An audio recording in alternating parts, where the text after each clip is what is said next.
Takes betting seriously, but not much else. Get our favorite plays on the totals, sides, props, exotics, and futures to jump on now. So let's get it started with Jason and Ben. Let's get it started with Jason and Ben. Let's get it started with Jason and Ben. Subject som kere konsolbäppa konsolferino. Let's get it started with Jason and Ben. Let's get it started with Jason. Are we live? Yeah, we're live. We're live. Oh, I didn't see it go through on my Twitter, but I don't see it. It's streaming on your Twitter. We're live. It's just not actual posted. It's in a stream. We're live though. So there's no way for me to retweet it or quote tweet it. Or anything. We'll figure that. But we are live. All right. So look, this is No Improve Wanna Bet. I'm Jason. That's Ben. We thank our friends at Odyssey there in the bottom corner for helping us with some graphics and get different things going here. I hope I'm going to be able to retweet this and everything. It should be on there now. Oh, all right. Let's see Beltway, Ben. So, all right, there we go. So again, this is Wanna Bet. Wondering what the hell you're seeing on your Twitter, and you haven't seen this before. Ben and I do this every single day on YouTube, everywhere you get podcasts. We give you our favorite plays that we've made in the last 24 hours. We do all sports. We keep score. We have different categories. It's a unique rundown. Yes, I'm ripping off my guys, Tony and Mike, my old pals from the Washington Post at PTI. We're doing a little bit of that. We're going to give you our three favorite plays of the day: first, second, third down. Fourth down's a bit of a catch-all. It could be a short bet, like a quick hitter to get you paid in the first quarter, first half of a game, something like that. It could also be a longer-term play, fourth and long, like a future, or a long shot bet, overtime, football or football parlays every single day. This show's already a little mashugana, Ben, so I'm just going to give my overtime out now. Don't worry about graphics or not, because the match kicks off at 12:45. Right? Okay. So quick Champions League parlay. I'm just putting it out there. I'll explain most of the elements as we go through our picks. But 12:45, Barcelona kicks off. My overtime parlay, PSG on the double, which means PSG to win or draw their match against Leverkusen. Napoli, PSV Eindhoven. We need both teams to score in that match.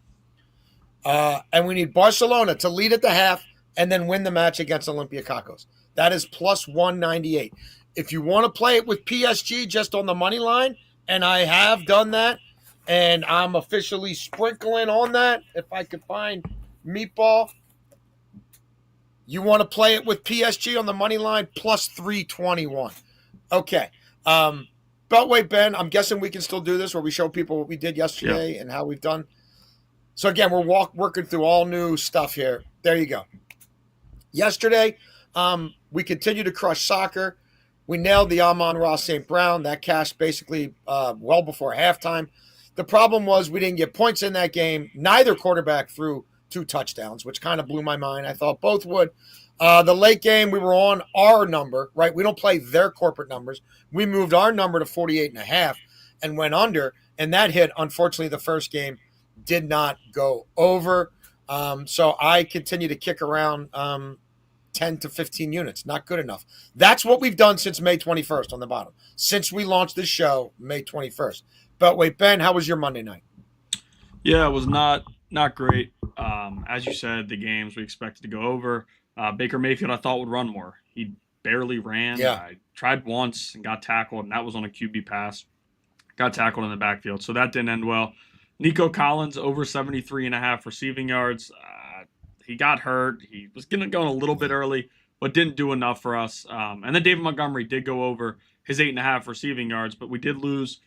Baker Mayfield only threw 9 passing yards in the first quarter, so we lost our fourth and short, and then we also lost our overtime parlay. So not a great day, but I think we'll bounce back today. I do as well. A lot to be excited about today. As always, all of our picks as we make them in real time are on the Super Discord. If you're watching on any of these formats, you've got the QR code there. If you're listening on Spotify, iTunes, whatever, hey, just go to our Twitter feeds, mine or Ben's. We've got a link. All right, Beltway Ben. I guess I go first now, correct? We're again as we Yes, work out yes, you are. some of our new operating features here. So first down for me, I've got 4 NBA bets. 2 are for tonight, and there's some lines I really like today for a game that'll be played tomorrow that I think will be bet to different numbers if you wait till tomorrow. We'll start with the nightcap tonight. Golden State hosting the LeBron-less Lakers. I like Golden State to do the job here. Golden State, once they got Himmy Butler, were a completely different basketball team. We know they've been an elite defensive team for quite some time. Himmy has really helped with the ball distribution, the spacing for Steph. Everything took off when he got there. Look, I think people have adjusted to what Redick's all about with the Lakers now. And where he really helped them was defensively. But they're not really run and gun. And especially without LeBron with Luka, I really don't think they're run and gun here. I think that Golden State can get them to play the game the way they want them to play the game. Golden State was good at home and shot to be a factor in the West. I don't think they're too old.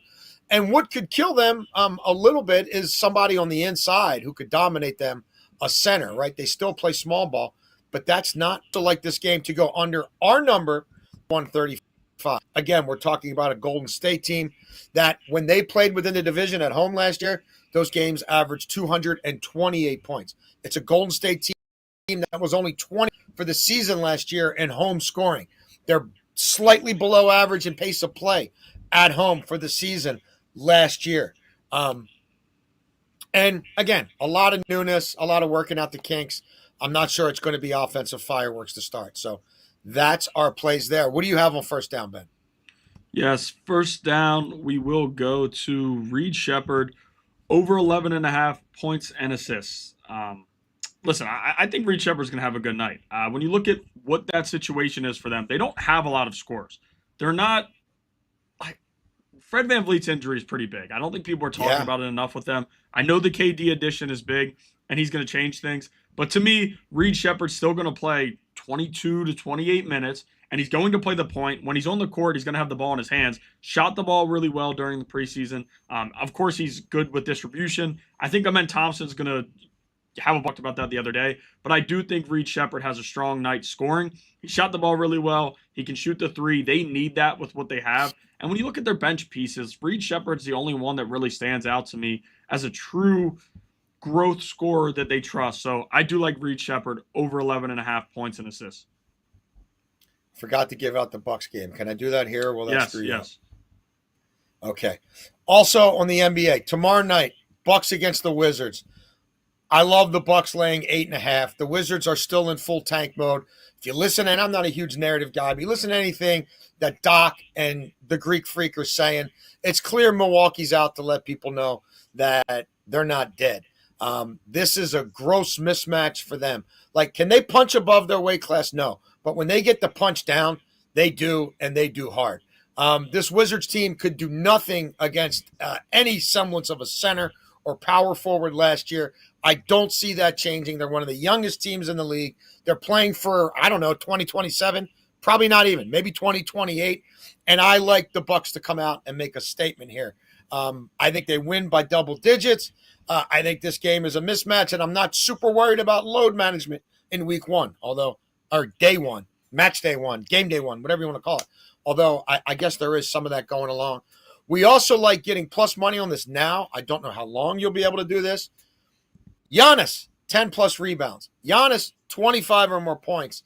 And the Bucks to just win the game on the money line. Freak averaged 32 and 12 last year. You look at what he's done against Washington when he's played anything close to a full game, like when he didn't get hurt in game, which did happen once last year.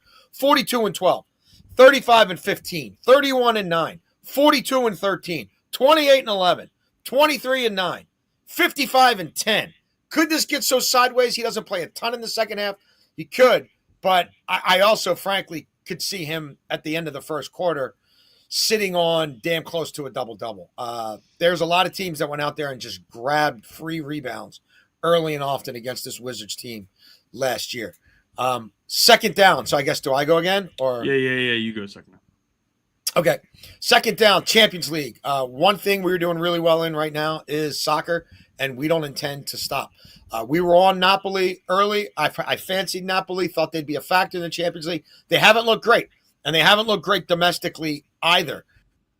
Struggling with over the weekend. They picked up the red card early in the match against me previously in Champions League. So maybe I overrated them. But I know this. When you play in Eindhoven, there are goals. And PSV are going to have the overlapping wingbacks. They're going to try to score on you early and often. And I think Napoli will be able to keep pace. Like, if you look at PSV, like, they've kept one clean sheet in their last 18 Champions League games. Like, 45 total goals in their last 11 Champions League matches. Like, just look at their overall this year. Last 5 games, Eredivisie and Champions League. They've scored 11 times in those 5 matches. I think Conte will have Napoli ready to play. They need to start pushing up the table for position here. You want to parlay this with both teams to score? I've done that. It doesn't get you the value that I'd like. You're still only getting to around minus 110. So we're going to go a little bit more conservative and just say there's at least 3 goals in this match. If I was going to play a correct score, I'd put $5 on 2-2, maybe $10 on 2-2. Second down, Ben. Yeah, second down, we're going to go back to Reed Shepherd in a certain way, and we're also going to go with Kevin Durant, 20-plus points, and then Reed Shepherd, 2-plus assists, and we get this at minus 111. I think this is really mispriced. Kevin Durant, 20-plus points is like minus 240, and he did it in all but 6 games last year. I mean, the guy is a scorer, and that was with guys like Devin Booker, Bradley Beal around him. When I look at this team, Jabari Smith, he's going to be starting. This was a guy they had coming off the bench. This is an extremely defensive type of lineup. And then like Şengün, he's not filling up the scoring sheet. I mean, he'll do other things. He'll rebound, he'll block shots, and he's a good passing big, but he doesn't score a lot. I think Kevin Durant's going to have to, especially in this type of environment where he spent the first, the second year and after that, spent a lot of time there. And it hits home for him. So I do think he's going to show up. I also think he likes playing against these types of teams, big-time matchups, all that types of things. And then Reed Shepherd, 2-plus assists. Again, he's going to come off the bench. He's going to play 24 to 26 minutes. And when he's out there, I think the ball is going to be in his hands. So I do think Kevin Durant goes over 19.5 with no issue. And then Reed Shepherd, 2-plus assists shouldn't be an issue as well. Excellent. Third down, we are staying in the Champions League. We mentioned this briefly at the top where I gave you that parlay. And again, if you want to jump on it, just before kickoff. The parlay is PSG double, Napoli, PSV, both teams to score, Barcelona, which is about to kick off against Olympiacos, to have the lead at the half and win the game outright. Look, we're going to play PSG here on the money line. They're depleted. I understand that. It's not the A team. But the B team went out last match day in Champions League and beat Barcelona, a much tougher opponent than what they're facing here in Bayer Leverkusen. They just get results. And while there's a little part of me that's worried this could end up being a 1-1 or a 2-2 draw, hence the way we played it in the parlay, you're still looking at a PSG team that, injuries or not, last 14 Champions League games, 12 wins, 2 draws, they have not lost. Have they been conceding a little bit more than I'd like? Sure. But look, they're reigning Champions League winners. They played great in the summer in the World Club Championship when some people wondered how much they'd show up for that. They play with tremendous pride. And while Leverkusen at home is usually good for a goal, and I don't think it'll be easy, I haven't loved their form in the Bundesliga. Like, to me, they're at best the 3rd best team in the Bundesliga, maybe the 4th best. There's going to be some pressure on them. Yes, they've played and performed much better since the coaching change, but I just think PSV is of a different level, and they just find ways to win Champions League matches. So that's how we're playing that. One other Champions League play, if you're looking for something in the Man City match, I do like Haaland anytime goal, minus 135. He's in great form. These markets don't reflect how good he's playing. People going back to last year, only played 7 matches, all the injuries. I don't know that City's going to get a result from Villarreal, but I do think he scores a goal. Third down, Ben. Yes, third down. We're going to go to Rui Hachimura. We're going to go over 1.5 3-pointers made. When you look at what he's done in the past against this team, he's always showed up. He likes playing against Golden State for whatever reason. No, LeBron is massive for this prop. LeBron, I mean, he's not an amazing three-point shooter, but LeBron shot a lot at this point in his career. And I also think Luka is going to find every shooter he can. Rory's very good with spot up. He's quick to shoot it. He likes shooting the three, and he's improved as his career has gone on. He's much better than he was in Washington. He trusts his shot. He's confident. And he's going to shoot it a lot, and we saw that in the preseason. Until LeBron gets back, I think we're going to see a lot of scoring from Murray, and I like him to go over 1.5 3-pointers tonight. He's improved his range and his form shooting the ball, no doubt about it. He's kind of deadly from the baseline. Certainly more deadly he was than when he was a Wizard. One thing I just wanted to tell you, through all these kinks, I don't know how many levers you have to pull or how difficult it is, but like it's just got my name there for all the picks. Right. And not yours. Is that something that you've got to now? You've got to change. Yeah, it's just now it's is that something else you're going to have to do individually? Yeah, it won't do it automatically. Yeah, it can. Or maybe you can just put it back where we usually have it. And you don't even need. Could be one less thing you have to worry about in the future. Yeah, I don't know. Ben's like quadruple tasking. He's quadruple tasking right now. Okay. 4th down, and you're doing awesome. There's a lot going on. We're a 2-man operation here. And it's mostly Ben. 4th today is not going to be 4th and short for me. It's going to be 4th and long. We're going to take the Dodgers to win game 1 on Friday and the Dodgers to win the series. The best I found this was plus 115. Yeah, it's a long layoff for the Dodgers, but you know what? It's a weird 3 days off for Toronto as well. Coming into the playoffs, I wondered about the Dodgers on the road. Then, you watch them against Cincinnati, you watch them in Milwaukee. Didn't seem to be that big of a deal. They look like the juggernaut we all thought they would be. Dave Roberts figured out his bullpen a little bit on the fly. He now has multiple options closing, right? You've got Trinan or Sasaki. Starting pitching has been lights out. Whatever people were saying about Ohtani not being clutch in the playoffs, yeah, good luck with that. The first 3 guys in the lineup are just murderers row. And unlike Seattle, they're not going to strike out all over the place and bail Toronto's pitchers out. So I think they're up for this. I think a sweep is very much in play. And remember, we're already sitting on a ticket. I hope you got in with us. We played both ways. Dodgers to beat Seattle in the World Series. That's obviously not going to happen. And over the weekend, Dodgers to beat Toronto when they were down plus 425. So we're on that. And this is another way for us to play the series. And we probably will be on Dodgers. Well, in fact, we already are. For the sake of this show, not yet. We also, we like Dodgers money line game 1, obviously. 4th down, Ben. Yes, 4th down. We're going to go to DeAndre Ayton. This is a weird prop, but you know how I am with a lot of these different things. DeAndre Ayton over 2.5 first quarter rebounds at minus 135. Wow. Go look at what he did all during the preseason. He's playing 8 to 9 minutes, so that's what I'm expecting. It didn't really move much. I don't think they're going to change it for the regular season. Even in the games where he did play 4 quarters, because there were 2 he played just the first half.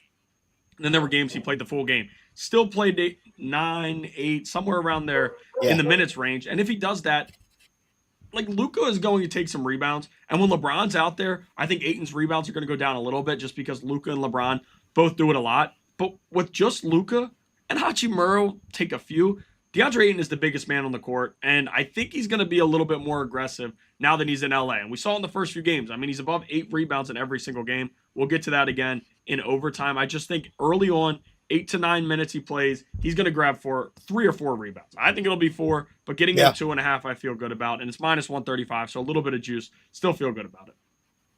They tend to come in bunches. They happen in threes. Rebounds happen in threes. Okay, overtime. I'm not going to belabor mine again because I've given it twice, but just one more time. Give us goals in Eindhoven today. Don't care who wins or loses. Give us goals. So we've got both teams to score in Napoli, Eindhoven. We've got PSG to at least get a draw against Leverkusen and Barcelona half full. Overtime for you, Beltway, Ben. Yes, overtime for me is going to be an NBA. Not same game parlay, but just a parlay for the night, which we get plus money on. And I did just 3 things to get us there. And one is Kevin Durant, 20-plus points. I talked about it earlier. I think this is being misvalued. I can't believe it's as good of odds. Like, you can add a lot of different things tonight in this matchup and the other one to get this to a plus money play. And I think Kevin Durant will carry you there because I don't think there's any issue with him scoring 20 points in his new spot. I talked about it before. This is a homecoming. This is a reunion. You know how he's going to be, and we all know how he is. He's a prideful guy and also a great scorer, one of the best scorers of all time. So I do like Kevin Durant 20 plus points. Amen Thompson 4 plus assists. I have that given out, I think, a week and a half ago. We gave it out over 4.5, and it was minus 150. I'm taking it down to 4. I think as the starting point guard, he's going to have to pick up some assists. They're going to have him handling the ball. And even with Reed Shepherd out there, I know we talked about it earlier.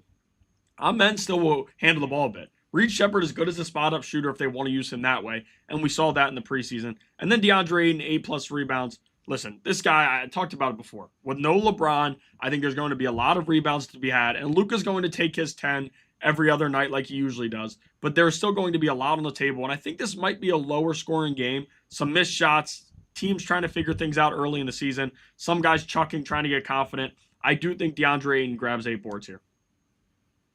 Love it. That is the show. We are, again, working through a lot of kinks here. Our friends at Odyssey helping us with some new platforms, some new things visually. It's a lot on Ben's plate. He's already crushing it. And again, we're fully transparent here. Good luck finding people in this industry, certainly in this country, who are actually putting their name to everything they do and letting you guys know exactly what they're doing for you and what they're not doing for you.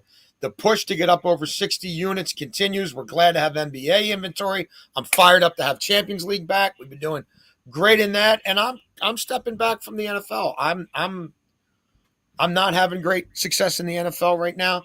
I'm trying to further in the league office is stepping in to F these games up, and when they're not, there's no transparency or accountability there. They're double changing calls and not telling you. No one's putting their name to it. It's not happening on the field, but we have no idea who's in the command center. Names? Shady. Get your shit together, 345 Park Avenue. You need to put a camera in there with whoever's making these calls in the command center, and they need to jump on a Zoom, and they need to say, yeah, this is why this wasn't done on the field. This is why McCaffrey's allowed to be dragged into an end zone, and this is why we somehow figured out that no, K-Dot didn't get there, and Dan Campbell's keeping his challenge, even though we already made an announcement a minute earlier, sort of to the contrary. Get your shit together. We've got ours together here at WannaBet.